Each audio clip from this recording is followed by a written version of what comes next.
सभी को जय मसीह की। इस वीडियो में जुड़ने के लिए आपका धन्यवाद है। अगर आपने अभी तक हमारे चैनल को सब्सक्राइब नहीं किया है तो जल्दी सब्सक्राइब करें और साथ ही में बेल आइकन को भी दबाएं ताकि आप हमारे अपडेट्स और वीडियोस मिलते रहें। सुसमाचार बांटने के लिए आप हमारी मदद कर सकते हैं। इसके लिए आप फेसबुक, ट्विटर और इंस्टाग्राम पर जुड़ें। आशा है आज का संदेश आपको आशीष देगा। इसी बात को ध्यान में रखते हुए आज एक खास बात पिछले कुछ दिनों से मेरे दिल में चल रही है और मैं जब पूरे बातों को आप लोगों से क्या बांटूं इस संडे के लिए प्रार्थना कर रहा था तो कुछ बातें परमेश्वर ने मेरे दिल में डाली हैं। आप में से कुछ लोग शायद हवाई जहाज में बैठे होंगे, ठीक है। हवाई जहाज का सफर बड़ा इंटरेस्टिंग है। जब मैं पहली बार हवाई जहाज में बैठा तो मैंने सुना था हवाई जहाज में बैठ के डर लगता है, मगर मेरे को डर नहीं लगा, एक्साइटमेंट इतनी थी। तो हवाई जहाज चलने लगा तो उसने अचानक से कहता है जी आप अपनी कुर्सी की पेटियां बांध लीजिए, हम उड़ने वाले हैं। मैंने कहा ठीक है जी। बांध ली कुर्सी की पेटियां वेटियां, एकदम टाइट होकर बैठ गए। भाई वो चलने लगा और मैं बैठा था पंखे के बगल में, मतलब जो यहाँ पे विंग्स होते हैं उसके बगल में, क्योंकि मेरे को इंजन विंजन सब देखना था, कहीं आग वाग लग गई रास्ते में तो इसको कॉम्पनसेट करने के लिए इसकी आवाज बढ़ा दी, नहीं तो इनका गई हुए खत्म नहीं होने वाला। किसकी गई कहां गई पता ही नहीं। तो मैं जब हवाई जहाज में बैठा और हवाई जहाज चलने लगा और वो फुल मतलब काफी स्पीड पकड़ लिया था उसने, करीबन 200 किलोमीटर की स्पीड पे चल रहा था और उसके पंखे ऐसे ऐसे हिलने लगे। मुझे लगा अभी निकल के गिर जाएंगे। फिर किसी तरीके से हवाई जहाज हवा में उड़ने लगा। हवा में गए हम, बड़ा अच्छा है। मैं दिल्ली से बंबई जा रहा था तो दिल्ली से बंबई में हम पहुंचे। बंबई में उतरने वाला था तो मेरे को नीचे मैंने देखा, क्योंकि आप जब हवा में होते तो आपको सिर्फ बादल नजर आते, कुछ नजर नहीं आता कहां से जा रहे हैं। वो बीच बीच में बताते रहते हैं अभी हम जयपुर से गुजर रहे हैं। मेरे को क्या नजर आ रहा है नीचे, तू बोलता रहे कुछ भी, तुम खाने पीने का सामान लाते जाओ। उस समय खाना पीना खरीदना नहीं पड़ता था, उस समय मिलता था। तो हम जयपुर से पहुंचे, हम बंबई उतरने वाले थे। तो बंबई में उसने बोलता बंबई का तापमान इतना है, ये है वो है। उतरने ही वाले थे कि मेरी नजर नीचे गई। मैंने कहा भाई अगर ये मिस कर गया तो, क्योंकि जब मैंने साइड से, उन्होंने क्या करते बंबई में उतरने से पहले एक बार गोल चक्कर लगाते, उसको बोलते हैं क्वींस नेकलेस, और फिर वो जो बंबई का एयरपोर्ट है उसके सामने आते हैं। और एयरपोर्ट में आने से पहले आपको झुग्गियां नजर आएंगी जिसको धारावी बोलते हैं। वो एशिया की सबसे बड़ी झुग्गी है और मतलब वो सारी तरफ झुग्गी झुग्गी है, झुग्गी झुग्गी है, और उसके बीच में इतनी सी हवाई पट्टी। मैंने कहा कमाल का आदमी है भाई, अब इसमें उतरेगा कैसे? क्योंकि मैं जब ऊपर से देख रहा था ना, वो हवाई जो एयरपोर्ट है ना वो इतना सा नजर आ रहा था, इतना सा नजर आ रहा था। मैंने कहा तो गड़बड़ होने वाली है, क्योंकि उतरने से पहले, क्योंकि स्पीड में काफी होता है हवाई जहाज, तो वो कहते जी हम उतारने जा रहे हैं, कुर्सी की पेटियां बांध लीजिए। हम अपनी अपनी जगहों पर बैठ गए, कुर्सी की पेटी बांध ली और यहां पर मैं प्रार्थना करने लगा कि जो पायलट है परमेश्वर वो अच्छा हो, उसको दिखता हो, वो एकदम अपनी बीवी से लड़के ना आया हो। ये सारी बातें मैं प्रार्थना करने लगा। ये बहुत समय पहले की बात है और अचानक से टच डाउन हुआ, एक झटका लगा और फिर दूसरा झटका लगा और इसका मतलब हम पहुंच गए। तो मैं जब इस बारे में सोच रहा था, अचानक से ये ख्याल मेरे दिल में आया कि हम परमेश्वर के आने का इंतजार कर रहे हैं। हम परमेश्वर को पुकार रहे हैं कि परमेश्वर आप मेरी जिंदगी में उतर आइए, आप मेरी जिंदगी में आइए। तो क्या हमने अपनी जिंदगी को उस हवाई पट्टी की तरह तैयार किया है जो हर झुग्गी के बीच में एक छोटी सी पट्टी, उसको हमने तैयार किया है? क्योंकि ऊबड़ खाबड़ जमीन पर हवाई जहाज उतरेगा नहीं। और जब मैं इस बारे में सोच रहा था तो परमेश्वर ने मेरे को यह कलाम दिया और ये कलाम मैं आज आपके साथ बांटना चाहता हूं। ये पहला राजा 18 के 20 से 40 में। तब अहाब ने सारे इजरायलियों को बुला भेजा और नबियों को करमेल पर्वत पर इकट्ठा किया। और एलिया सब लोगों के पास आकर कहने लगा कि तुम कब तक दो विचारों में लटके रहोगे? यदि यहोवा परमेश्वर है तो उसके पीछे हो लो, यदि बाल हो तो उसके पीछे हो लो। लोगों ने उसका उत्तर में एक भी बात ना कही। तब एलिया ने लोगों से कहा, यहोवा के नबियों में से केवल मैं ही रह गया हूं और बाल के नबी 450 मनुष्य हैं। इसीलिए 2 बछड़े लाकर हमें दे दिए जाए। और वह एक अपने लिए चुनकर उसे टुकड़े टुकड़े काट कर लकड़ी पर रख दे और कुछ आग ना लगाए, और मैं दूसरे बछड़े को तैयार कर कर लकड़ी पर रखूंगा और कुछ आग ना लगाऊंगा, तब तुम अपने देवता से प्रार्थना करना और मैं यहोवा से प्रार्थना करूंगा, और जो आग गिराकर उत्तर दे वही परमेश्वर ठहरे। तब सब लोग बोल उठे, अच्छी बात है। अभी तक कुछ लोग जवाब नहीं दे रहे थे कि यहोवा परमेश्वर है, ये परमेश्वर है, मगर जब चैलेंज की बात आई, चुनौती होने लगा, दंगा होने लगा, तो सब लोग बोल रहे हैं ठीक है, देख लेते भाई हमारा क्या जा रहा है। एलिया ने बाल के नबियों से कहा कि पहले तुम एक बछड़ा चुनकर तैयार कर लो, क्योंकि तुम तो बहुत हो। तब वो अपने देवता से प्रार्थना करने लगे, परंतु आग ना लगा। ओए हो। तब उन्होंने उस बछड़े को जो उन्हें दिया गया था लेकर तैयार किया, और भोर से लेकर दोपहर तक यह कहकर बाल से प्रार्थना करते रहे कि हे बाल हमारी सुन, हे बाल हमारी सुन, परंतु कोई शब्द और ना कोई उत्तर देने वाला हुआ। तब वे अपनी बनाई हुई वेदी पर उछलने कूदने लगे। दोपहर को एलिया से यह कहकर उनका ठट्ठा किया, ऊंचे शब्द से पुकारो, वह तो देवता है, वह तो ध्यान लगाए होगा, या कहीं गया होगा, यात्रा में होगा, या हो सकता है सोता होगा, उसे जगाना चाहिए। और उन्होंने बड़े शब्द से पुकार पुकार कर अपनी रीति के अनुसार छुरियों और बर्छियों से अपने यहां तक घायल कर लिया कि लहू लुहान हो गए। ये जो टैटू बनाते हैं ना, टैटू, ये यहां से आया है। तो जो लोग टैटू बनवा चुके हैं, आप यीशु का लहू उसके ऊपर लगाइए। जो टट्टू बनवाना चाहते हैं वो मुझसे एक बार मिल लीजिए, कहीं आपका टट्टू ना बन जाए।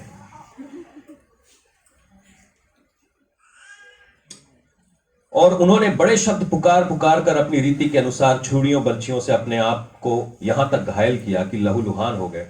वह दोपहर भर ही क्या वरन भेंट चढ़ाने के समय तक नबूवत करते रहे, परंतु कोई शब्द सुनाई ना पड़ा और ना किसी को उत्तर दिया गया। तब एलिया ने सब लोगों से कहा, मेरे निकट आओ, और सब लोग उसके निकट आ गए। तब उसने यहोवा की वेदी जो गिराई गई थी मरम्मत की, और फिर एलिया ने याकूब के पुत्रों की गिनती के अनुसार, जिसके यहोवा का यह वचन आया था कि तेरा नाम इजराइल होगा, 12 पत्थर छाटे, और उन पत्थरों से यहोवा के नाम की एक वेदी बनाई, और उनके चारों ओर इतना बड़ा एक गड्ढा खोद दिया कि जिससे 2 सा 20 समा सके। तब उसने वेदी पर लकड़ी को सजाया और बछड़े के टुकड़े कर कर काट कर लकड़ी पर रख दिया, और कहा, 4 घड़े पानी भर के होम बलि पशु और लकड़ी के ऊपर उंडेल दो। तब उसने कहा, दूसरी बार वैसा ही करो। तब लोगों ने दूसरी बार वैसा ही किया। फिर उसने कहा, तीसरी बार भी वैसा ही करो। तब लोगों ने तीसरी बार भी वैसा ही किया, और जल वेदी के चारों ओर बह निकला और उसने जल से भर गया। फिर भेंट चढ़ाने के समय एलिया नबी समीप जाकर कहने लगा, हे अब्राहम, इसहाक और इजराइल के परमेश्वर यहोवा, आज यह प्रकट कर कि इजराइल में तू ही परमेश्वर है, और मैं तेरा दास हूं, और मैंने ये सब काम तुझसे वचन पाकर किए हैं। हे यहोवा, मेरी सुन कि लोग जान ले कि हे यहोवा तू ही परमेश्वर है, और तू ही उनका मन लौटा लेता है। तब यहोवा की आग आकाश से प्रकट हुई। कहां से प्रकट हुई? एयरबॉर्न, हवा में थी, और होम बलि की लकड़ी पर और पत्थरों और धूल समेत भस्म कर दिया, और घड़े का जल भी सुखा दिया। यह देख सब लोग मुंह के बल गिरकर बोल उठे, यहोवा ही परमेश्वर है, यहोवा ही परमेश्वर है। हालेलुया। जो आग हवा में थी वो एक वेदी के ऊपर उतरी। तो कैसे हम परमेश्वर से, बहुत लोग प्रार्थना करते हैं, परमेश्वर अपनी आग भेजियो, परमेश्वर होली गोस्ट फायर, और फायर फायर चिल्ला रहे हैं और फायर फायर के ऊपर नाच रहे हैं, मगर आग नहीं उतर रही। तो मैं आज आपको बताता हूं कि आग को उतारना कैसे है। 2 वेदियां वहां पर थी, एक बाल के नबियों की वेदी थी और एक एलिया ने बनाई हुई वेदी थी। मगर इस वेदी में क्या खास था कि आग एलिया की वेदी पर उतरी, बाल के नबियों के ऊपर नहीं उतरी, जबकि वहां 450 थे भाई। 450 कम नंबर नहीं होता, 450 बहुत होता है। और एलिया यह समझ रहा था कि पूरी दुनिया में खाली एक ही बचा है, मैं ही हूं, और कोई नहीं है। यह कहानी को मैं थोड़ा सा पीछे लेकर जाता हूं। 3 साल हो गए थे इजराइल के अंदर बारिश नहीं हुई थी। एलिया ने भविष्यवाणी किया था और अहाब राजा के सामने 3 साल तक बारिश नहीं हुई थी। सब कहो 3। फिर अहाब ने एलिया को पुकारा और एलिया किसी तरीके से कहीं पे मिल गया और इसके बाद की कहानी कभी और देखेंगे कि वो विधवा के घर में था और विधवा के घर में रोटी कम नहीं, ये आटा कम नहीं हो रहा था, कुप्पी का तेल कहीं नहीं जा रहा था, विधवा का बेटा मर गया, फिर एलिया ने उसको जिला लिया। वो बहुत सारी कहानी है, बहुत सारी कहानी है। मगर मजे की बात है कि परमेश्वर ने एलिया को बोला कि तू अब अहाब के सामने जा, और एलिया अहाब के सामने जाता है और वहां पे शोडाउन चालू हो जाता है। एलिया अहाब को यूं कहता है कि जितने तेरे नबी हैं जिनके पीछे तू हो लिया है उन सबको इकट्ठा कर, और इकट्ठा करके उनको बोल कि जिस रीति से वो अपनी पूजा आराधना करते हैं वो पूजा आराधना करें, और मैं अपने हिसाब से पूजा आराधना करता हूं, और देखते हैं कि किसका परमेश्वर जीवित है। मजे की बात है, जब आप इजराइलियों के हिस्ट्री के अंदर जाते हैं, ये वही इजराइली हैं जिनको मूसा 430 साल की गुलामी के बाद बाहर निकल लाया था। मूसा की जो 5 किताबें हैं उनको तोरा बोलते हैं, जो पहले 5 किताबें बाइबल के अंदर दी गई हैं, और इन 5 किताबों के अंदर यहोवा की बढ़ाई, यहोवा की स्तुति लिखी है। इन हर एक किताब के अंदर लिखा हुआ है कि परमेश्वर ने कैसे काम किए। और मजे की बात यह है कि इजराइल का पूरा देश, इजराइल का राजा, ये 450 आदमियों के सामने, मतलब उनके हाथ में कैसे आ गए। जिन लोगों ने उठते बैठते बाइबल को पढ़ा है, जिन लोगों ने उठते बैठते परमेश्वर के वचन को जानते हैं, जिन लोगों ने परमेश्वर के चमत्कारों की कहानी अपने बाप दादाओं से सुनी है, आज ऐसा क्या हो गया कि ये लोग इन जादूगरों के चक्कर में पड़ गए। बाइबल बताती है कि बहुत से भविष्यवक्ता उठ खड़े होंगे और वो बड़े बड़े चिन्ह और चमत्कार दिखाएंगे ताकि वो चुने हुओं को भरमा ले। परमेश्वर की चुनी हुई कौम को भरमाने के लिए शैतान बहुत पुराने से लगा है। साइंस एंड वंडर्स, सबसे बड़ा साइन मालूम है क्या है? कि आपको चर्च जो आने के लिए हाथ पांव जोड़ने ना पड़े, वो साइन है। सबसे बड़ा साइन मालूम है क्या है? जब कोई नशे में पड़ा हुआ व्यक्ति, नास्तिक व्यक्ति, नासरी का प्रचार करने लगे। यहां पे कुछ है जो नशे में थे, अगर आज नासरी को पकार रहे हैं, नासरी के बारे में सबको बता रहे हैं। वो कोई और नासरी नहीं है, यीशु नासरी है। ये है साइन। वंडर अपने आप पीछे आता है, क्योंकि जब तुम आत्मा से भर जाओगे, आत्मा आपको एक जगह पर बैठने नहीं देगी। आत्मा आपको खुद बोलेगी तुम जाओ और प्रचार करो। और बाइबल बोलती है जहां कहीं भी वचन का प्रचार किया जाएगा, चिन्ह और चमत्कार होने लगेंगे।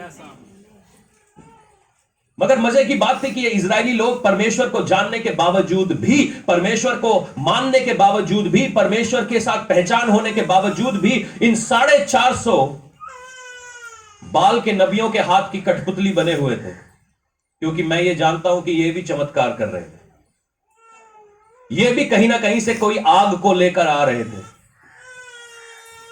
और फायर चिल्ला रहे थे। इब्रानियों 12:29 में यूं लिखा है कि परमेश्वर भस्म करने वाली आग है। आग और परमेश्वर का बहुत पुराना नाता है। वो कहता है वो भस्म करने वाली आग है। मगर जब मैं परमेश्वर के बारे में देखता हूं पुराने नियम में, जब मूसा से परमेश्वर मिला तो मूसा मिस्र देश में से निकलता है और मिद्यानी जंगल के अंदर परमेश्वर उसको मिलता है, एक ऐसी झाड़ी के अंदर जो जल तो रही थी मगर भस्म नहीं हो रही थी। ये कैसी बात है कि आप इब्रानियों 12 में यूं कहते हो कि वो भस्म करने वाली आग है, मगर एक ऐसी झाड़ी है जो जल रही है मगर भस्म नहीं हो रही है। मालूम है क्या आग की खासियत क्या है? आग की खासियत यह है कि वो जिस चीज के ऊपर पड़ती है, जिस चीज के ऊपर गिरती है, उसके आकार को बदल देती है। पानी के ऊपर जब आग गिरती है तो वही पानी भाप बन जाता है। पानी को जब ठंडा कर दिया जाए, पानी बर्फ बन जाता है तो वो सेम पानी ही। उसी प्रकार से विश्वासियों को ऐसी जगहों पर रख दो जहां पे उनको चुनौती ना दी जाए, उनको चैलेंज ना किया जाए, वो एक जगह पर कंफर्टेबल हो जाए। लोग ऐसे चर्चेस को ढूंढ रहे हैं जहां पर वो जो काम, पुट्ठे काम कर रहे हैं, जो तरीके से जी रहे हैं, जो तरीके से अपनी जिंदगियां गुजार रहे हैं, कोई उनके ऊपर उंगलियां ना उठाए, सब एक के साथ बैठे रहे। अंग्रेजी में कहावत है, जो एक किस्म के परिंदे होते हैं ना, वो एक साथ बैठते हैं। आपको दिखता है पेड़ों के ऊपर शाम को सारे तोते एक साथ बैठते हैं। उनको पता कैसे चलता है ये सारे तोते हैं? जानवर है बेचारा, उसको क्या पता है। सब तोते एक साथ बैठते हैं और सब तोते शाम को पता नहीं क्या बातें करते हैं कि मैं कहां कहां पर गया, कहां कहां पे माल रखा हुआ है, कहां कहां पे खाना रखा हुआ है। सब तोते आपस में बातें करते हैं। और उसी तरीके से चर्चेस भी हो गए जहां पे सब लोग इकट्ठे हो जाते हैं एक साथ और पता नहीं क्या क्या बातें करते हैं परमेश्वर की बातों को छोड़कर। मैं ये सोच रहा था कि बाल के नबियों को गलती है कि वो इजरायलियों को भरमाने आए। मैं गलत था, क्योंकि इजरायली अगर अपने परमेश्वर को जानते तो वो भरमाए ना जाते। भरमाने वाले तो आपको बतेरे मिल जाएंगे, मगर परमेश्वर को अगर आप जानेंगे तो आप भरमाए नहीं जा सकते। अगर उस जिंदा खुदा के साथ आपकी मुलाकात है, जो इलोहिम है, जो अल्फा है, जो ओमेगा है, जो आदि और अनंत है, अगर आप उससे मिलेंगे और आपकी जान पहचान उसके साथ है, तो चाहे कितने बड़े चिन्ह चमत्कार जादूगर आ जाए वो आपको भरमा नहीं पाएंगे। तकलीफ हमारी यह है कि जो हमारी पहचान है, हमारी पहचान पानी की तरह है। हमको आप फ्रिज के अंदर डाल दीजिए, हम ठंडे पड़ जाएंगे। हमको आप फिर एक ऐसी मीटिंग में ले आइए जहां पर आग जल रही है तो हम उबलने लगेंगे।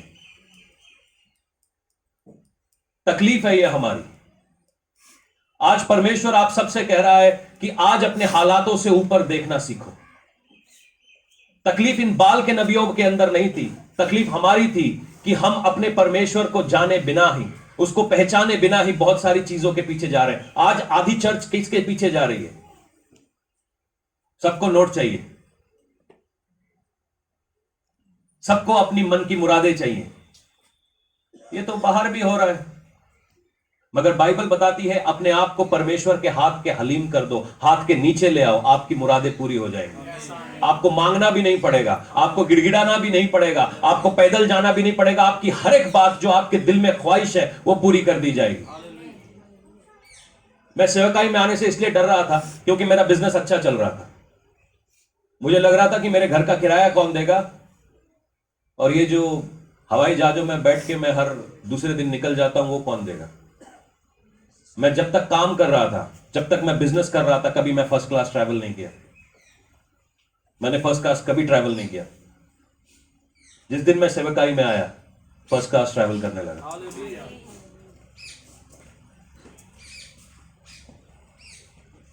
तब पैसे थे, अब पैसे भी नहीं है मगर टिकट आ जाता है। ये बात आपकी समझ में नहीं आएगी, क्योंकि जब तक आप परमेश्वर से नहीं मिलेंगे तब तक ये बात समझ में आने वाली नहीं है। ये बात समझ में आने वाली नहीं है। वो तकलीफों में से जवाब देने वाला परमेश्वर है। मेरे आंखों के आंसू उसको दिखाई देते हैं, मेरे माथे का पसीना उसको दिखाई देता है। ये सारी बातें हैं, मगर तकलीफ ये है कि हम जब ऐसी चीजों को होता हुआ देखते, जब हम झूठी आग को देखते हैं और उसके पीछे चलने लगते हैं।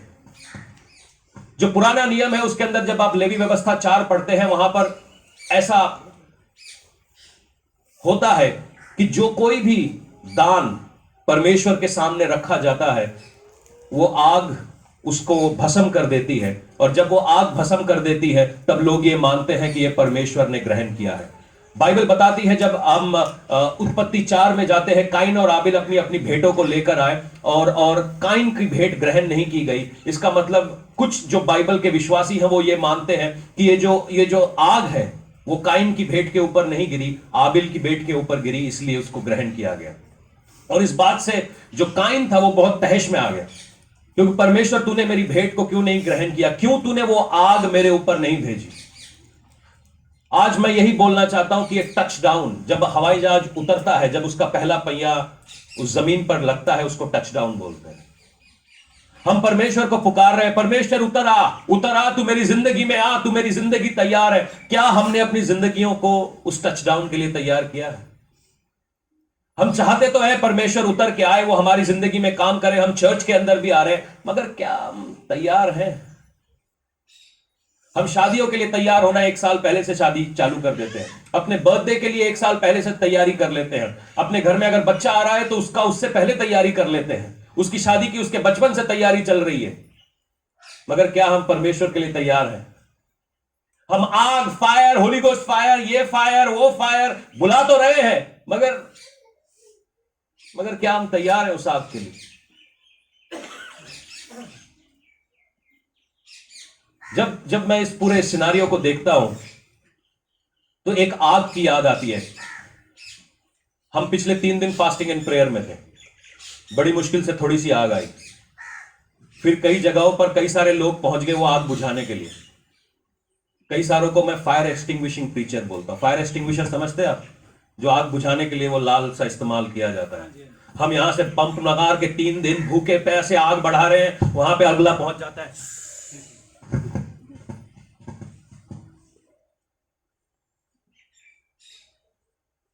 हर आग परमेश्वर की तरफ से नहीं होती है। लेवी व्यवस्था 10 के 2 में हम पढ़ेंगे, हारून के 2 बेटे हुए। ये वाला हारून नहीं, कोई और हारून है, जो मूसा का भाई था हारून। उसके 2 बेटे हुए, एक का नाम था नाबाद और दूसरे का नाम था अबीहू। क्या नाम था? अभी हूं कभी नहीं हूं। तो इनके मन में आया कि भाई हम चलो परमेश्वर के सामने जाके आग चढ़ाते हैं। तो भाई मन में आया तो करने चाहिए, पवित्र बात है, करने पहुंच गए। वो आग लेके परमेश्वर के सामने पहुंचे और परमेश्वर को गुस्सा आ गया। कहते मैंने ये आग मांगी नहीं है। वो आग दिखा रहे थे और परमेश्वर का वचन कहता है कि आग बाहर निकली और नाबाद और अबीहू को खा गई। और हारून को परमेश्वर ने बोला रोना भी मत। मैं परमेश्वर क्या तू हमसे आग नहीं चाहता? हां चाहता हूं, मगर तू अगर आग चाहता है तो तूने नाबाद और अबीहू को क्यों मांग रहा? क्योंकि मैं उस आग की आज्ञा नहीं देता जो आदमी बनाता है। मैं उस आग की आज्ञा नहीं देता जो आदमी बनाता है। कल रात को मैंने एक पापा जी का वीडियो देखा। ये इंडिया वाले पापा जी नहीं है, अफ्रीका वाले पापा जी हैं। हंस क्यों रहे हो? इसीलिए मैंने अपने बच्चों को बोला कॉल मी डैड। मैंने अपनी दोनों बेटियों को बोला है मुझे डैड बुलाओ। पापा जी वाला सिस्टम ही खत्म कर दिया। आपके भी अगर पापा है तो आप उनको आज से डैड बुलाना चालू करो, क्योंकि पापा जी बहुत गली गली मोहल्ले में घूम रहे हैं आजकल। हर कोई किसी का पापा जी बने। कौन सा वाला पापा मेरा है? आज ये वाला पापा मेरा है, कल वो वाला पापा। एक ही पापा है, यीशु पापा। मैंने वो पापा जी की वीडियो देखी। पापा जी क्या कर रहे थे? वो बाहर के पापा जी हैं थोड़े। तो उन्होंने क्या किया, बहुत सारे गंडे वंडे सबके हाथ से खुलवाए। मैं दिखाऊंगा वो वीडियो कभी आपको। गंडे खुलवाए और गंडों को रखा और फिर फायर फायर चीखने लगा। पर मजे की बात थी, गंडों के बीच में ना उसने कुछ ऐसे, एक आदमी रखा था, उसने वो पॉलिथीन में से कुछ लेके आया। गंडे समझते हैं आपको, जो हाथों में बांधते हैं? हाँ, सबके हाथों से खुलवा लिए और फिर उसको तोड़ के उसके अंदर से ऑब्वियसली पोटेशियम परमैंगनेट जो होता है, जब उसको पानी के मिलाते हैं तो आग लग जाती है। ये अगर आपने केमिस्ट्री पढ़ी है 10वीं 11वीं क्लास 8वीं क्लास में केमिस्ट्री पढ़ी है, तो हम क्या करते थे, वो बनाते थे, क्या बोलते हैं, ज्वालामुखी। ज्वालामुखी के अंदर हम क्या करते थे, पोटास बोलते हैं हिंदी में, उसको डालते थे और उसके अंदर हम पानी डालते थे तो वहां पे आग लग जाती। तो पापा जी क्या करते हैं, वहां पे सब गंडे इकट्ठे करते, बोलते हैं अभी मैं आग बुलाता हूं। अभी मैं क्या करता हूं? आग बुलाता हूं। पापा जी ने सारे हल्ला मचा दिया। सब लोग सामने के फैन फॉलोइंग पापा जी के पीछे चल गई। मैं कुछ बात आपसे ये मजाक में बोल रहा हूं, मगर this is a very very sad fact. ये बहुत ही दुख की बात है जो चर्च के अंदर आज चल रहा है। और वहां पे पापा जी किसी चीज को तोड़ के, वो मैं पूरा वीडियो उसी के ऊपर है कि वो ऐसे करके कुछ दबाता है और आग लग जाती है। बाइबल बताती है जब एलिया ने आग लगाई, एलिया उसके ऊपर पानी डालता है, 3 बार पानी डाला जाता है और पानी पूरे उस जगह के ऊपर फैल जाती है और एलिया आग को पुकारता है और आग जब उतरती है वो आसमान से उतरती है। वो आग आसमान में थी। परमेश्वर जब यशाया देखता है तो वो परमेश्वर आग के बीच में दिखता है। एजिकेल जब परमेश्वर को देखता है वो आग के बीच में देखता है। जब यूहन्ना जो प्रेरित है, जब वो यीशु मसीह को देखता है, कहते हैं उसकी आंखों में आग है।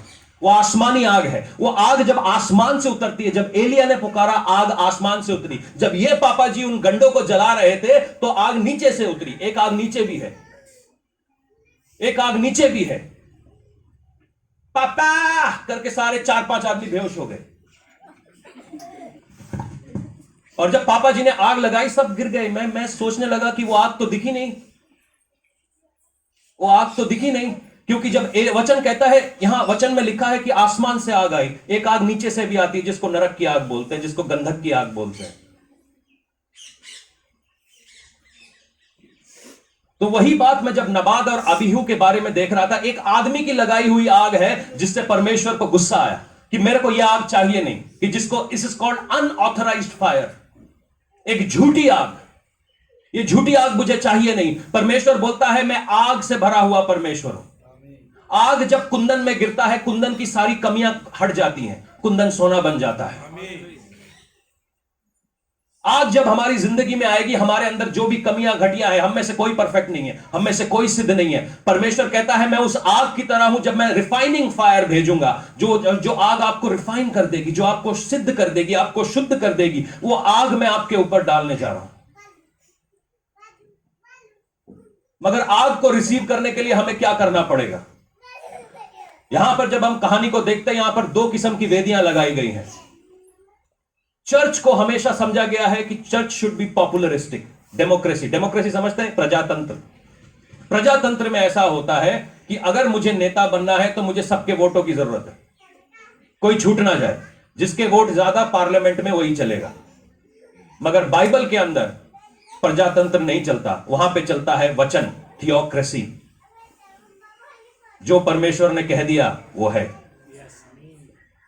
बाइबल बताती है 1,000 को उड़ाते हैं, परमेश्वर का हिसाब थोड़ा अलग है, और 2 10,000 को उड़ाता है। 2,000 को नहीं उड़ाएंगे, 2 10,000 को उड़ाएंगे।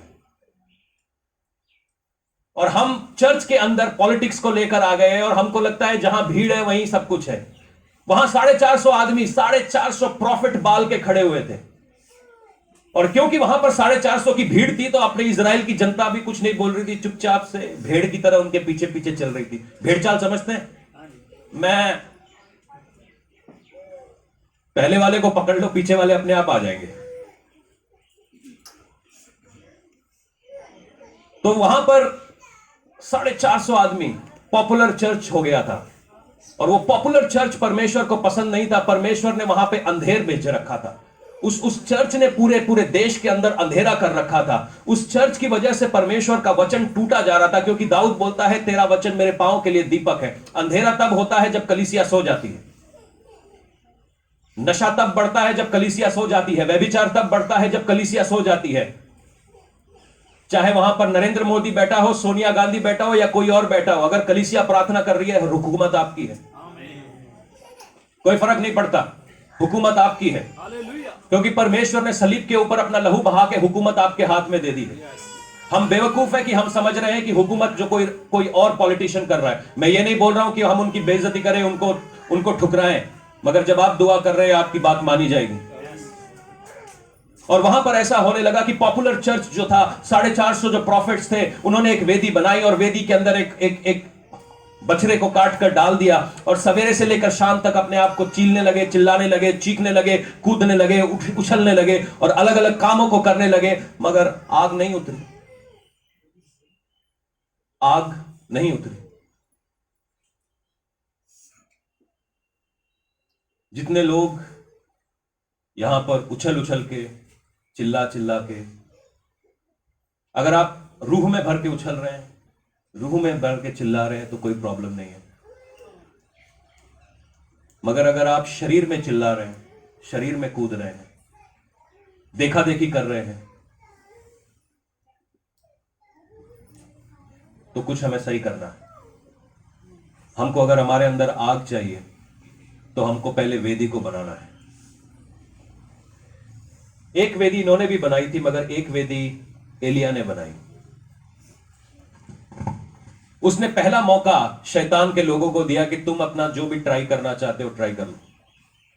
सवेरे से लेकर दोपहर तक या सांझ तक वो बताते, वो चीखते रहे, चिल्लाते रहे, और एलिया उनका मजाक बनाता रहा। उसके बाद एलिया कहता अब मेरी बारी। एलिया ने 12 पत्थर इकट्ठे किए।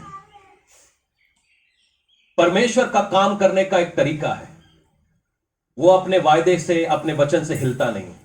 उसने जो वायदा याकूब के घरानों को किया था, या उसने जो वायदा यूसुफ को किया था, उसने जो वायदा अब्राहम को किया था, वो पूरे करने का समय था। अब्राहम को परमेश्वर ने बोला अपना बेटा चढ़ा, ये नहीं बोला था कैसे चढ़ा। अब्राहम इसहाक को लेता है, उसको एक जानवर के ऊपर डालता है, और एक पर्वत के ऊपर लेकर जाता है, और वहां पर एक वेदी बनाता है। हमारे घर में सब चीज की जगह है, खाने की जगह है, सोने की जगह है, बेडरूम है, ड्राइंग रूम है, मगर हमारे घर में प्रेयर की जगह नहीं है।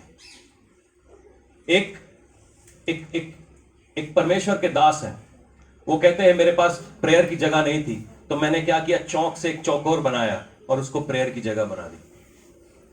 उसने एक वेदी बनाई। उसने एक जगह साफ की, कॉन्सिक्रेट की, उसको उसको अलग किया, कहता यही जगह है मेरे प्रार्थना की। आपके पास जगह है ना, बेडरूम है ना सोने के लिए, आप जहां मन किया वहां तो नहीं सो जाते, शायद आपके पास 4 बेडरूम का मकान है हर एक कमरे, मगर आपने पक्की जगह एक कर रखी है जहां पे आप सोते हैं। मगर प्रार्थनाओं के लिए हमारे पास जगह नहीं है। हमारे पास खाने के लिए जगह है, हमारे पास सोने के लिए जगह है, टॉयलेट जाने के लिए जगह है, मगर प्रार्थना के लिए हमने कोई जगह नहीं छोड़ी। परमेश्वर कहता है आज जगह बनाओ, आज जगह बनाओ अपने दिलों में, अपने घरों में, अपने इस दिल के अंदर जगह बनाओ। ये जो दिल है इसमें आग लगानी है तो इसमें जगह बनाओ। रेनाल्ड बॉन्की की एक प्रीचिंग मुझे याद आती है। वो कहता है कि मैं खुद को आग लगाता हूं ताकि लोग मुझे जलता हुआ देखें। लोग इसलिए नहीं आते कि वो मुझसे प्यार करते हैं, वो मुझे जलता हुआ देखने के लिए आते हैं। आज मैं चाहता हूं कि वो आग आपकी जिंदगियों में उतरे, आपके दिल जो है वो जल जाएं। और जब आप जलते हुए दिल से प्रार्थना करोगे तो हर एक आदमी, जो इजराइल के लोग थे, ये भटक गए थे, ये परमेश्वर को नहीं देख पा रहे थे। इनकी जिंदगी में परमेश्वर की जगह शायद नशे ने ले ली हो, शायद व्यभिचार ने ले ली हो, शायद पैसे ने ले ली हो, क्योंकि जिस चीज से आप चलाए चलते हो वही आपका खुदा बन जाता है। बाइबल बताती है जो रूहे पाक से, जो आत्मा के चलाए चलते हैं वही परमेश्वर की संतान है। आप किससे चला रहे हैं ये आपका सवाल है, ये आप उसका जवाब ढूंढ लीजिए। शायद हम में से कुछ दौलत के पीछे चल रहे हैं, शायद हम में से कुछ शोहरत के पीछे चल रहे हैं। सेवकाइयां इसलिए हो रही हैं कि हम शोहरत पाए। मेरे को सेवकाई चाहिए नहीं, मुझे शोहरत नहीं चाहिए, मुझे यीशु चाहिए। सेवकाइयां आती जाती रहेंगी, चर्चेस बनते रहेंगे, बिगड़ते रहेंगे, मगर यीशु नहीं बिगड़ेगा।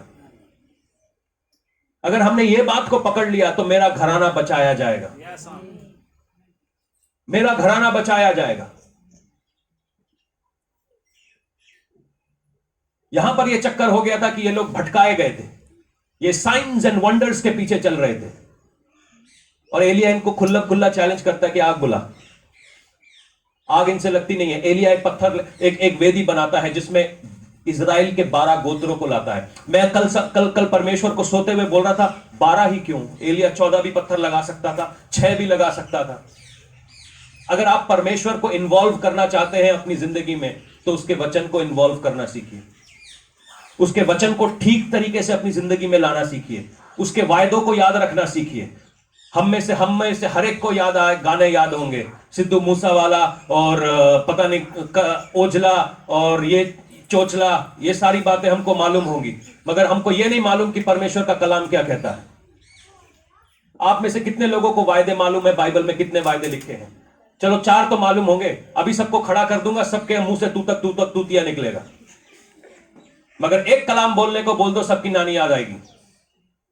इसीलिए हम शैतान की अम्मा के हाथ से पिट रहे हैं, क्योंकि यीशु मसीह ने जब शैतान को हराया, कलाम के जरिए से हराया। ये घर में रखने की चीज नहीं है। Mobile 4, Bible 1। बाइबल 4 होने दो तो तुम्हारा एक मोबाइल काफी है। और उसने परमेश्वर के वायदों को कहा कि परमेश्वर तूने जो वायदा याकूब से किया था जब तूने उसको इजराइल बनाया था, ये जो 12 है उस वायदे की याद में है। यहां पे जितने बैठे हुए लोग हैं, परमेश्वर ने कभी ना कभी तो आपसे कोई वायदा किया होगा, कभी तो कहा होगा कि मैं तेरे घर में बरकत लाने जा रहा हूं, तेरे घर में आशीष लाने जा रहा हूं। आज वो वायदे याद कराने का जरूरत है। जितने पति है वो जानते हैं, जब पत्नियों को आप वायदा करते हैं, हाँ साड़ी लाके दूंगा, बस आपने अपना डेथ वारंट साइन कर दिया है। जब तक आपकी साड़ी नहीं आएगी वो आपको छोड़ने वाली नहीं है। तो कई बार हमें भी परमेश्वर के सामने जाना पड़ता है। मैं जानता हूं तू मेरे किए हुए वायदों को नहीं भूला, मगर याद करो, ये मनासे को याद करो, ये जूडा को याद करो, ये इफ्राइम को याद करो, ये अरसला को याद करो, ये एलिशा को याद करो, ये नेहा को याद करो। और मैं ये जो पुराने तूने मेरे काम किए हैं ना, मैं उसको याद कर रहा हूं कि जब मेरे पास पैसे नहीं थे तो तूने मुझे पैसा दिया था, उसको याद करो। परमेश्वर तू भला है। जब मेरे पांव में जूते फटे हुए थे और तब भी मैं इंटरव्यू में गया, तूने मुझे इंटरव्यू में सबसे पहला स्थान किया। परमेश्वर मेरी मोटरसाइकिल में तेल नहीं था, मगर बिना तेल के मोटरसाइकिल 35 किलोमीटर चली है, याद करो। ऑल्टर ऐसे बनता है। शुक्रिया तेरा, इसलिए शुक्रिया। मेरे कितने एक्सीडेंट हुए, परमेश्वर तेरा एक्सीडेंट मेरे हुए, मगर मैं एक में भी नहीं मरा, शैतान हर बार हारा। परमेश्वर धन्यवाद हो। परमेश्वर मेरी ये टांग टूट गई थी और मेरे को अस्पताल उठाकर ले गए, डॉक्टर लोग चिंता में पड़ गए, ये टांग जुड़ी तो जुड़ी कैसे, उसके लिए धन्यवाद हो।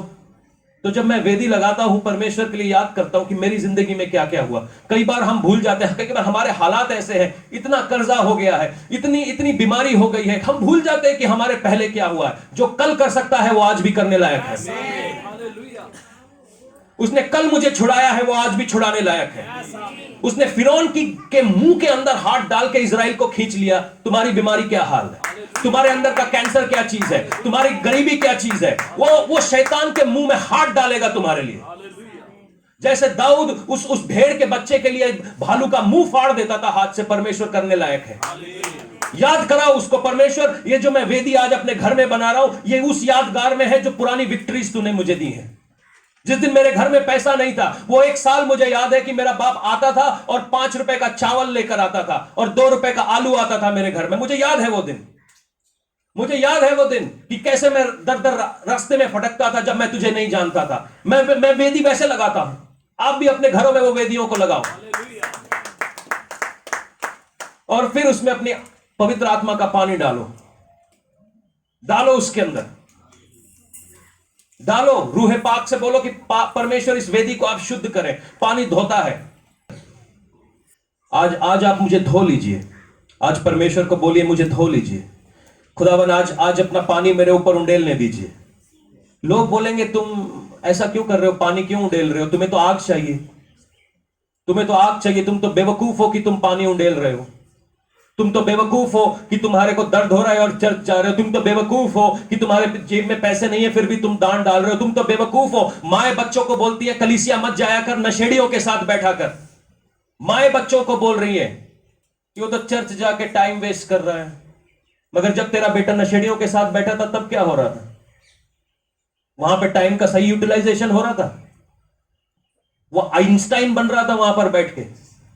आइंस्टाइन मालूम है, खोज करता।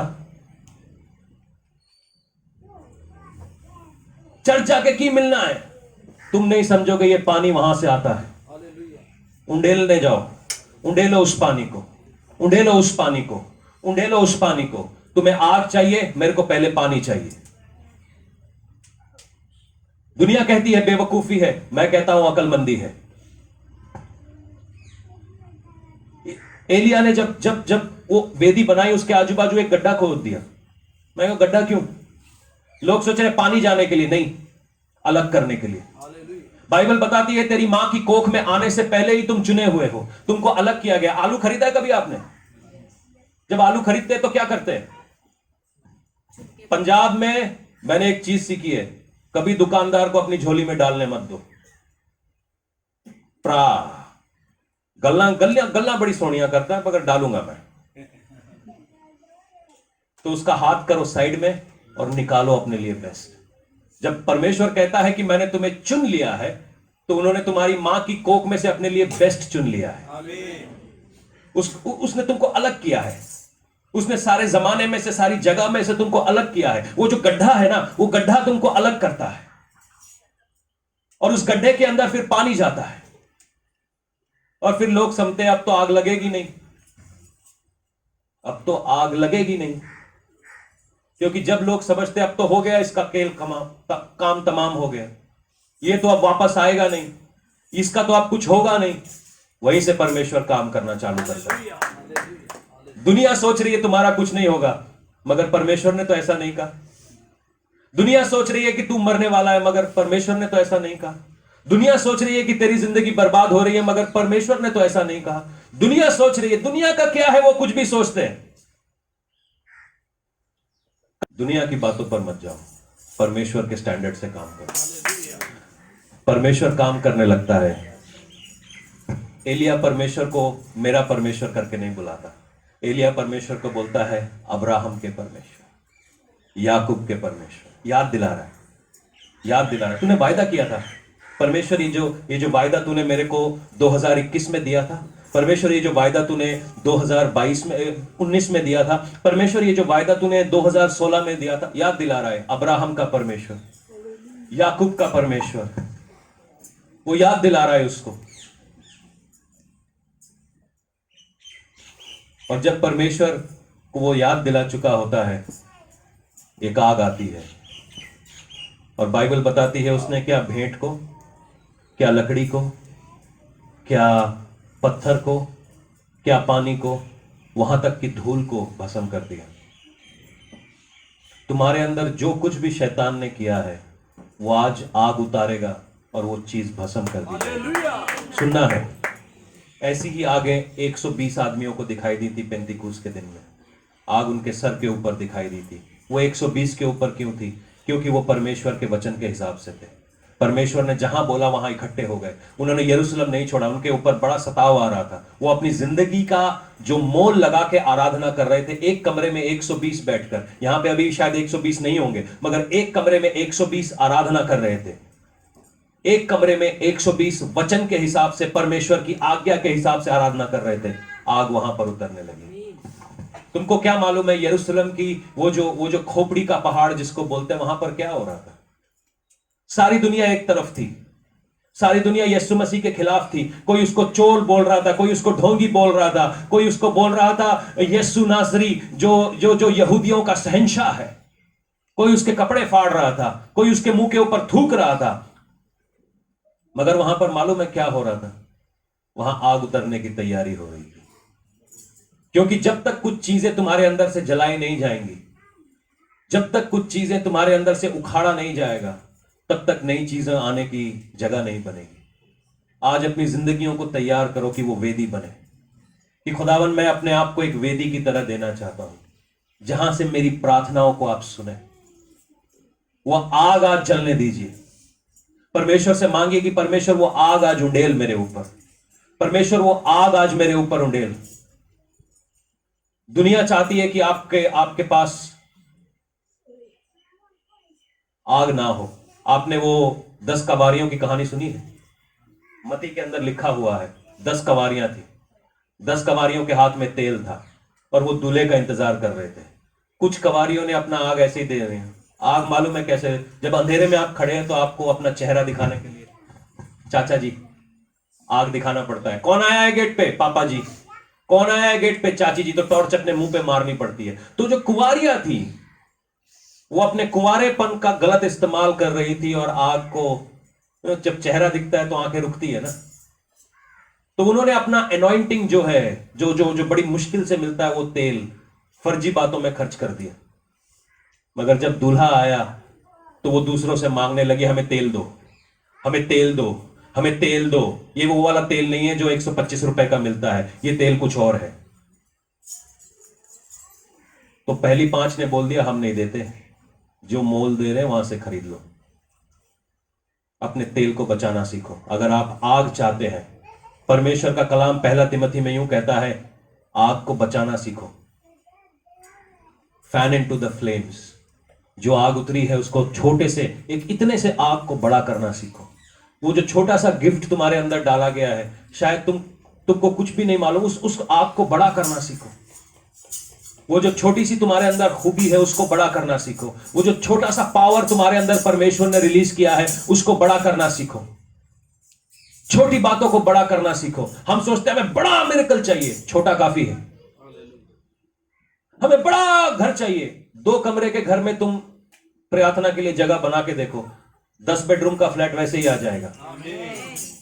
ये बात समझ में आई? अपना दिन का 2 घंटा परमेश्वर के हाथ में देखो, देखो, तुम्हारी जिंदगी बाकी सुधर जाएगी। टीवी आप कितने घंटे देखते हैं? टीवी छोड़ो, आजकल सभी की गर्दन ऐसी हो चुकी है। मालूम है क्यों? क्वेश्चन मार्क आ गया है। परमेश्वर के हाथ में देना सीखो। आज अपनी जिंदगियों के अंदर जैसे एलिया ने वेदी बनाई, मैं चाहता हूं कि हम और आप अपनी जिंदगी के अंदर वेदियां बनाएं। परमेश्वर को याद दिलाएं, एक एक करके याद दिलाएं कि परमेश्वर तू ही है। खुदावन तूने मेरी जिंदगी में ये काम किए हैं, तूने मेरी जिंदगी में ये काम किए हैं। आज परमेश्वर को याद दिलाएं कि पिता ये होने को है। पता है जब परमेश्वर की आग उतरती है तो क्या होता है? यहीं पे खत्म करता हूं। कूच उसका 20 का 24, निर्गमन उसका 20 का 24 पढ़ेंगे। अगर आपके पास बाइबल नहीं है तो बगल वाले की बाइबल में झांक लो।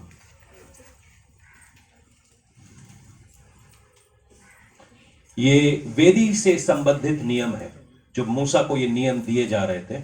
तो ये वेदी से संबंधित नियम है। यहां पर परमेश्वर मूसा से यूं कहता है कि मेरे लिए मिट्टी की एक वेदी बनाना। आपका शरीर किससे बना है? हाँ पक्का? किसी का हाड़ मांस से तो नहीं बना है। कलाम क्या कहता है, किससे बना है?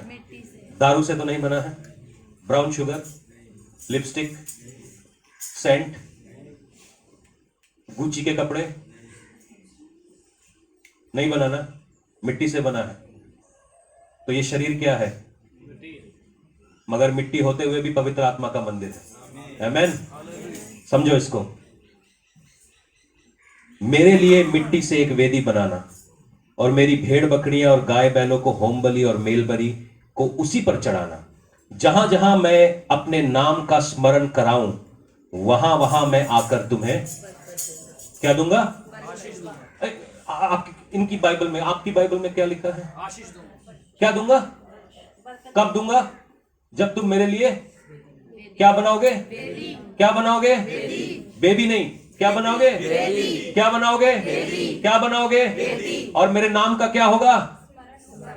वेदी तो बना सकते, टीवी रखने के लिए जगह, कपड़े रखने के लिए जगह, बच्चा रखने के लिए जगह, बीवी रखने के लिए जगह, दूसरी बीवी रखने के लिए कहीं और जगह, दूसरा पति रखने के लिए जगह, मगर परमेश्वर को रखने के लिए नो जगह। जब जब तुम मेरे नाम से वेदी बनाओगे, मेरे नाम का स्मरण होगा, तब मैं क्या करूंगा? मैं क्या करूंगा? हम अपने आप के अंदर वो भूख तैयार करें कि परमेश्वर ये भूख आप मुझे दें कि मैं आपकी ओर जुड़ूं। ये वेदी आज बनाइए, यहां पर परमेश्वर के नाम को ऊंचा करिए कि तूने मेरे लिए क्या क्या किया है। देखना वो आपको आके आशीष देता है कि नहीं, आशीष देता है कि नहीं। अगले हफ्ते मेरे को बताना कि आशीष मिली कि नहीं। अगर आपने वेदी बनाई, उसके नाम को स्मरण किया, आपको आशीष जरूर मिलेगी। हालेलुया। आइए हम परमेश्वर से कहें कि खुदावन आज मुझे तैयार करें, उस वेदी के रूप में तैयार करें। हालेलुया। उस वेदी के रूप में तैयार करें। Hallelujah, hallelujah. Father we give you glory Lord. परमेश्वर आपको महिमा और आदर देते हैं पिता। आप मुझे उस वेदी के रूप में तैयार करें पिता, मेरी जिंदगी को तैयार करें होली स्पिरिट। हालेलुया। आज जो अपनी जिंदगी में से जगह बनाना चाह रहे हैं, परमेश्वर से चाह रहे हैं कि मैं वो वेदी को बनाऊं, मैं चाहता हूं कि एक बार थोड़ा सा पीछे जाएं अपनी जिंदगी में लिए 30 सेकेंड्स लें, अपनी जिंदगी में थोड़ा पीछे झांक के देखें कि उसने आपकी जिंदगी में क्या क्या किया है। उसने आपकी जिंदगी में क्या क्या किया है। बाइबल बताती है मां बच्चे को छोड़ देगी मगर मैं तुझे नहीं छोड़ूंगा। आपके अपनों ने शायद छोड़ दिया होगा मगर उसने नहीं छोड़ा है। थोड़ा सा पीछे झांके, थोड़ा सा पीछे झांके। शायद जब तुम्हारे हाथ में, जब तुम्हारा फेसबुक प्रोफाइल नहीं था और कोई तुम्हें लाइक भी नहीं करता था, वो तुम्हें लाइक करता था। जब तुम्हारी जिंदगी पर बात बनी हुई थी, उसने बचाया तुम्हें। हाथ टूट गए, पांव टूट गए, सर फूट गए, मगर फिर भी तुम्हारी धड़कन चलती रही। उसमें से उसने निकाला। अपने छोड़ गए मगर उसने नहीं छोड़ा। पैसों ने पीछा छोड़ दिया मगर उसने नहीं छोड़ा। लोगों ने गालियां दी मगर उसने कभी नहीं गाली दी। लोगों ने धुतकार दिया, भगा दिया। जब हम मदद मांगने गए, उन्होंने बोला तुम आप निकल जाओ यहां से, मगर उसने नहीं छोड़ा। आइए हम प्रार्थना करें कि परमेश्वर आज मैं याद करना चाहता हूं एक एक लम्हे को, वो एक एक लम्हा जो तूने मेरी जिंदगी में दिया है पिता, वो एक एक लम्हा जो तू मेरी जिंदगी में डाल रहा है पिता, आज मैं उसको याद करता हूं पिता, वेदी बनाता हूं अपनी जिंदगी में। आई एम सॉरी कि मैंने अपनी मुसीबतों को ज्यादा देखा। मैं आज तेरी आशीषों को देखता हूं, गिनता हूं, एक एक करके गिनता हूं, एक एक करके गिनता हूं। जब मैं किसी लायक नहीं था, तूने मुझे लायक समझा पिता। जब मैं किसी के काबिल नहीं था, तूने मुझे काबिल समझा पिता। जब मैं नशे में था, तूने मुझे लायक समझा पिता, छुटाया। परमेश्वर, जब मैं बीमारी में था, जब मेरे अपने छोड़ गए थे, तूने मुझे संभाल के रखा खुदावन। जब मैं व्यभिचार में गिरा हुआ था, परमेश्वर तूने मुझको पापी नहीं पवित्र समझा पिता। मैं हर एक बात को याद करता हूं। जब जादू टोना मेरे विरोध में चल रहा था पिता, तूने मुझे हाथ में थामे रखा। परमेश्वर, हर एक बात को मैं याद रखता हूं। परमेश्वर, ये पत्थर याद दिलाते हैं कि तूने मेरे साथ वाचा बांधी है, कि तेरी जो बातें हैं मेरी हानि के लिए नहीं है, मेरी लाभ पहुंचाने के लिए है, मेरे बरकत पाने के लिए है, आशीष पाने के लिए है पिता। खुदावंद मैं तुझे आज पहला स्थान देता हूं। परमेश्वर मैंने अपनी जिंदगी में बहुत चीजों को वो स्थान दिया है, अपने दोस्तों को, अपने काम को, मगर मैं आज तुझे स्थान देता हूं। मैं तेरे लिए जगह बनाता हूं पिता। मैं परफेक्ट नहीं हूं, मैं सिद्ध नहीं हूं, मैं सबसे ज्यादा नहीं हूं, मगर तू मुझे कर सकता है पिता। इस वेदी पर उस आग को भेज जो शैतान के हर जाल को जला दे पिता, शैतान के फैलाए हुए हर एक झूठ को जला दे पिता, शैतान के हर एक झूठ को जला दे पिता। हालेलुया। दीराबास से आज परमेश्वर यूं कहता है कि वो जो रूह तेरे ऊपर उंडेलने जा रहा है वो बरकत वाली है। परमेश्वर की रूह आपको पुकार रही है और वो कह रही है कि तू मेरे लिए जगह बना। ये जो घर के अंदर तूने कबाड़ा इकट्ठा किया है, इसको निकाल, मैं काम करने जा रहा हूं, मैं नई चीजें बनाने जा रहा हूं। पुराने को उखाड़ फेंक, अपनी सोचों को मेरे हाथ में रख दे, अपनी सोचों को मेरे हाथ में रख दे। जो अंग्रेजी की बाइबल है वो कहता है कि इनका मन बदल गया। जब इजरायलियों ने देखा कि परमेश्वर की आग उतरी तो उनका मन बदल गया। प्रचार ऐसे करो कि एक शब्द कहना ना पड़े और फिर लोग तुमसे खुद पूछें ये कैसे हो गया। उसकी वेदी तेरे अंदर है। मैं किसी को कहना चाहता हूं शैतान की वेदी नहीं है, उसकी वेदी है, उसकी वेदी है, उसकी सामर्थ है तेरे अंदर, उसकी ताकत, उसकी कुव्वत, उसकी पावर है तेरे अंदर। हो खारामा से तेरे से तो कोरोबो से ते खेरोबो कांते से सोकोरोबो शांता काराबा सत्तो कोरोबो से। Come on, just wait a second, just wait a second. अभी आग आने को ही है, जस्ट आग आने को ही है। Holi spirit, Jesus, just call his name. 1 2 3 बोलते ही यीशु का नाम पुकारिए। पवित्र आत्मा यहां पर उतरने वाली है। जस्ट बी स्टिल, अपने इधर उधर नहीं देखिए, just look on to God. परमेश्वर को देखिए। आज आप रूह के मस्से से भरने वाले हैं। ये आग हर शैतान की युक्ति को जलाने जा रही है। जो कोई भी शैतान ने आपके जिंदगी में काम किए हैं वो आज जलने जा रहा है। जो भी ख्याल परमेश्वर के विरोध में आ रहे हैं वो आज जलने जा रहे हैं। जो शैतान ने अपने जाले आपके अंदर डाले वो आज जलने जा रहे हैं। आज एक अद्भुत एक काम होने जा रहा है। You are going to be set free. आजादी आपने देख ली, आजादी ऐसी होती है। आज ये कई लोगों के सर के ऊपर से मैं देख रहा हूं कि बोझ ऐसे निकल रहा है जैसे पता नहीं कुछ चीज है। सर हल्के हो रहे हैं यीशु के नाम से, शरीर हल्के किए जा रहे हैं यीशु के नाम से। उखारा बस, कम ऑन, 3 बोलते यीशु को पुकारिए। 1 2 3, यीशु को पुकारो। Hallelujah. Touch holy spirit, fire on them, fire on them, fire on them, यीशु के नाम से। Come on, let no, let fall upon them, fall upon them, fall upon them, fall upon them, fall upon them, fall upon them, fall upon them, fall upon them, fall upon them. यीशु के नाम से आग उतरे, यीशु के नाम से आग उतरे, यीशु के नाम से आग उतरे, यीशु के नाम से। खेरोबो शोको रोबो सांता खोरो